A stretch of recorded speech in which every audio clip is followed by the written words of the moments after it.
Like travellers, today we're taking a look at this tote bag here from Alpaka, which is called the Elements Tote. Now it has a very robust design and it has a very durable feeling material. It actually has a fair bit of weight to it while empty, but it does have a lot of great features. So let me just quickly show you. It does have a pocket here and here. This one has some wet wipes in it at the moment, and it does have magnetic closures at the top there. So my girlfriend has actually been using this as her work bag for the past couple of months, and it is really great for that. I'll show you briefly on screen what she's packed, but it also doubles quite well as a shopping bag. So if you have a look inside here, you can see there's 2 water bottle pockets here, which fit large water bottles, and then you can also fit water bottles on each of the other panels here.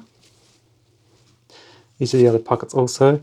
You can also collapse those pockets and just use the inside space, which is about 15 litres of space, I believe it is. So as I said, it is a very durable feeling bag, and you can see on screen here I was using it for shopping, and it's quite comfortable to hold as well.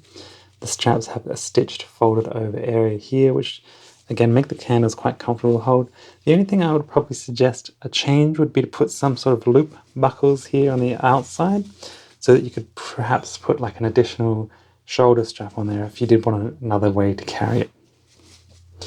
These little straps here also have a little area where you could potentially put a carabiner or a hero clip, and that is the same on both sides there.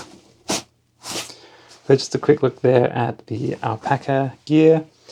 Elements Tote, definitely worth checking out, and I do recommend it. Thanks for watching, and I'll see you in the next one.